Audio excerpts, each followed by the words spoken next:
Sir, I would first like to begin by congratulating her on her 9th consecutive budget that she had presented in the Parliament. Sir, the budget gives us a clear message about India's long-term priorities, and it also emphatically states, sir, where India intends to position herself in the unfurling global economic scenario.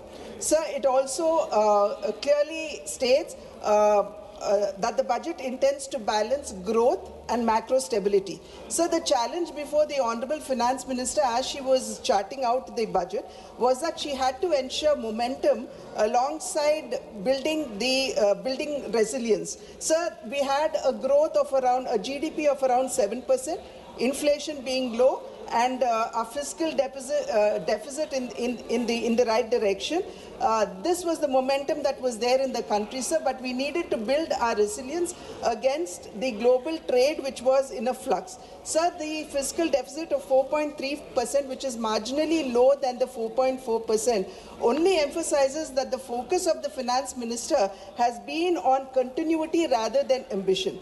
Sir, since the pandemic, the slow rate of fiscal deficit reduction, sir, it only highlights that the focus has been on stability rather than dramatic consolidation. With the global uncertainty looming large and also the rupee under pressure, the budget, sir, that was presented is nothing short of prudent macroeconomics. Sir, above all of this, the real story is in the increase of allocation for capex at 12.2 lakh crores as against the 11.2 lakh crore, which is about 4.4% of the GDP. And this clearly underlines, sir, that the focus is on investments rather than consumption subsidies.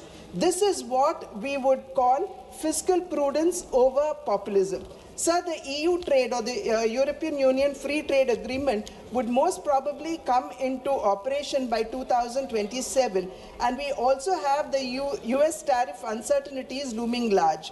Sir, under these circumstances, we need to build our domestic capacities to protect our country from from supply chain disruptions. Sir, against this backdrop, the industrial strategy that has been spelled out in the budget, sir, reveals a resolve to move up the value chain. It could be the 10,000 crore allocation for the Biopharma Shakti initiative, or the 40,000 crore allocation for the electronic component manufacturing, or this India's semiconductor mission 2.0, they together emphasize, sir, that India would want to become Atmanirbhar or self-reliant in these strategic sectors on which India was until now import dependent. Sir, there is also renewed emphasis on service sector, and we know that the contribution of service sector to our GDP is around 55%, and it dominates our exports as well. So common safe harbor margins of 15.5% and the threshold enhancement from 300 to 2,000 crores only emphasizes that India's software, they still remain our reliable foreign exchange earners. So the proposed Education to Employment and Enterprise Standing Committee aiming at 10% of the global service market underscores this, and the expansion of Ayush and Khelo India mission only reveal the intent of extending or diversifying service exports beyond technology. Sir, there has also been emphasis on rare earth mineral corridors. Today, sir, we are faced with an external environment in which trade as well as multilateralism is in danger, and access to supply chains are being disrupted. Hence, sir, we need to strengthen, if not protect ourselves against these external shocks. Therefore, the manufacturing of rare earth permanent magnets, or REPM, is vital to meet our upstream industries, growing demands of the upstream industries like electronics, electric vehicles, aerospace, defense, and the likes. So the need for securing our supply chain arose when China, the world's largest, if not the only supplier of REPM, curbed its exports, giving rise to global shortage and disrupting industries. So this shock not only emphasized this shock emphasized the need for indigenization. And today, by indigenizing REPM, India could position herself as a global hub of sustainable manufacturing. So the proposed scrapping of custom duty on monazite from the present 2.5% is a welcome measure, because this would only attract more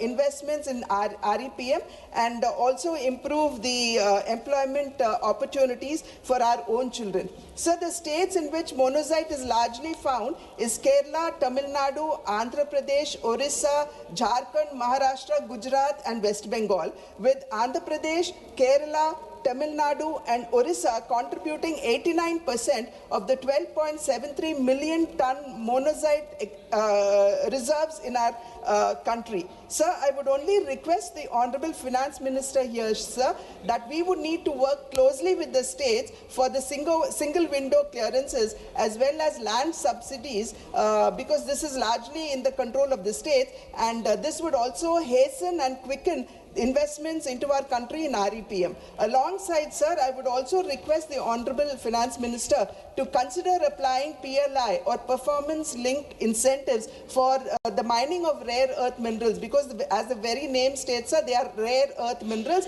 and we need our efficacy to improve in mining of rare earth minerals, and also apply PLI to REPMs too. Sir, the budget further, sir, it simplifies customs tariff by rationalizing exemptions and focusing on effective rates. So the ripple effect of this would be that our domestic manufacturing sector would be strengthened and our exports would improve. So customs today are moving towards trust-based, digitally AI-assisted framework, marking a significant stride towards ease of doing business. So the targeted exemptions, sir, and process reforms, they aim at reducing the input costs that would improve certainty for long gestation and capital incentive projects.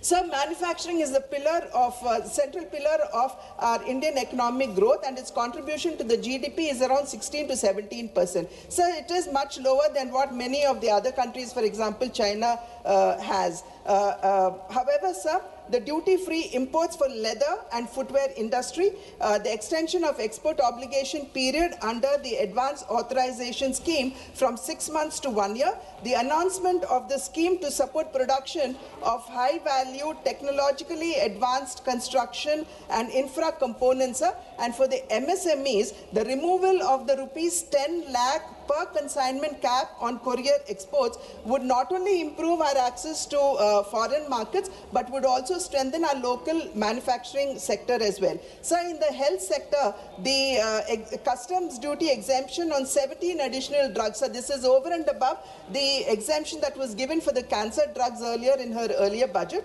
and medicines as well as on key diagnostic components, it only indicates the commitment of the NDA government to the well-being of its citizens. So this reduction in customs duty would provide immediate relief to patients who are suffering with cancer and rare diseases, signaling a policy towards affordable health care. So this is alongside the Ayushman Bharat, the Jan Aushadhi Kendras, which are already in place in our country. So the PLI allocation for the auto sector has been increased, sir, which is a very welcome measure.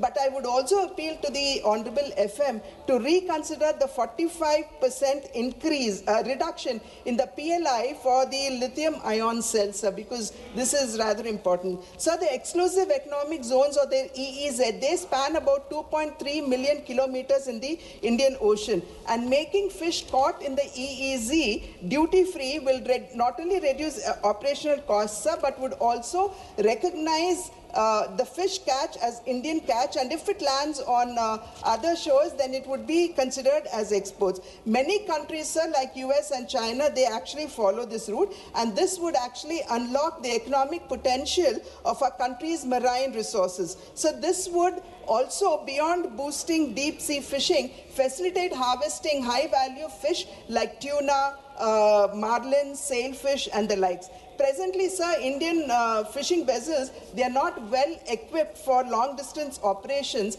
and this would actually call for investments in vessels with onboard freezing facilities as well, opening up a sea of opportunity for our fisher folk. So the limit for duty-free imports on specified inputs used for processing seafoods has been increased from 1% to 3%, sir, over the previous year's export turnover, and this would actually ease the pressure on the marine sector by bringing down the cost of production at a time when one of our largest export earners is actually facing a crisis of the high US tariffs, which have now been, of course, reduced.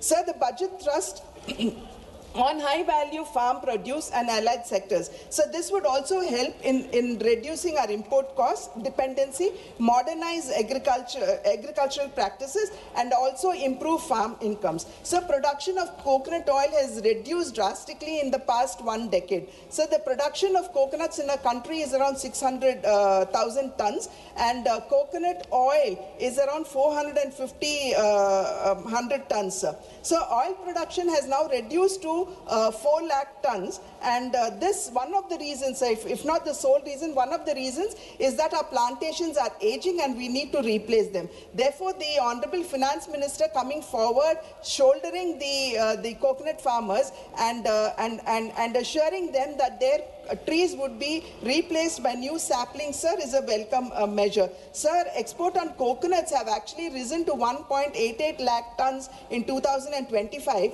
as against the 1.76 lakh tons in 2024, which is a 7% hike. Sir, none of us have actually forgotten the success story of Araku coffee. Sir, when it was initiated, there were many people who did not believe that it would succeed. But today, Araku coffee has become a global brand. So, riding on the success of Araku coffee, to emulate it in cashew nuts and coconuts, sir, this would actually reduce our dependency on imports. Sir, exports of coconut and cocoa and related products, sir, they have increased 26%, sir, touching 4.54 lakh tons in 2025, up from 36.86 lakh tons. So therefore, I think this is a very welcome measure. Sandalwood is an integral part of our culture. Therefore, the support that is being given to sandalwood farming as well as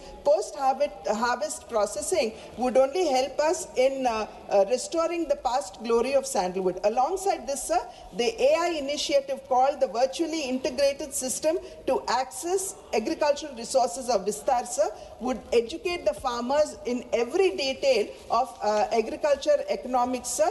And this is very important for us because 80% of our farmers are small and marginal farmers who have land holdings which are less than 5 acres, sir.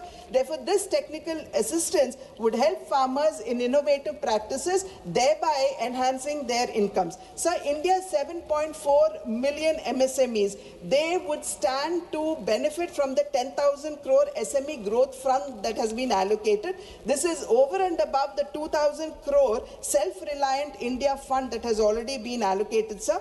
And this provides access to risk capital for MSMEs. Sir, MSMEs largely supply to PSUs and other large houses, but payments are quite often delayed, which leads to financial crunch and thereby the ill health of the MSME. Therefore, TREDS being made mandatory, where the invoice has to be settled via the platform with no excuses, sir, is a big help for the MSMEs. The chronic problem that MSMEs face, sir, which even our economic survey has emphasized, is that their lack of accessibility to capital. Therefore, these initiatives, sir, would surely enhance the proximity to capital for the MSMEs, who are one of the largest employment generators after agriculture.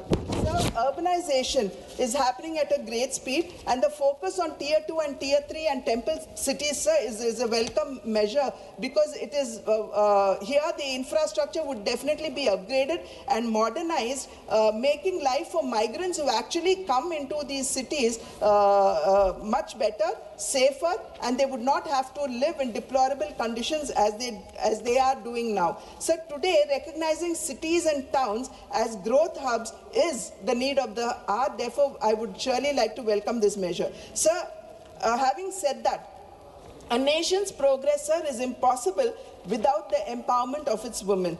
Building on the success of Lakpati Didi, the most important initiative that has been, sir, just 5 minutes, sir, that has been introduced in the budget is the establishment of the self-help entrepreneur marts, or the She Marts, sir, which will provide women entrepreneurs direct market access and business opportunities.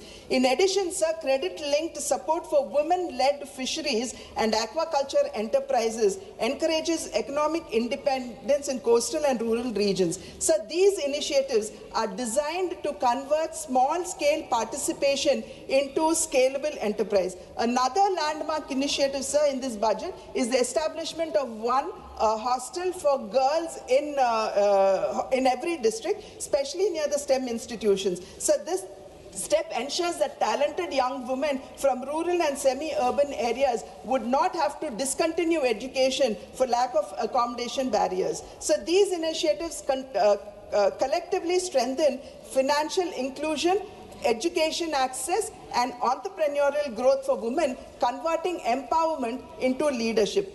Beyond economic and educational support, sir, the budget also gives a strong social message that women are partners in nation building and not mere beneficiaries of welfare. Therefore, it is no longer women's development, sir, but it is now, the new story is women-led development. Sir, having said that, I would only like to conclude by saying that the budget has been crafted and presented amidst unique circumstances in an increasingly turbulent world. In such circumstances, sir, this budget is a coherent framework that laid emphasis on financial prudence, infrastructure-led growth, and human development, preparing India for the Viksit Bharat of 2047 in a volatile and an unpredictable world. Thank you, sir. Thank you very much. You didn't take 5 minutes further. Next speaker, Sri Y.S. Avinash Reddy ji.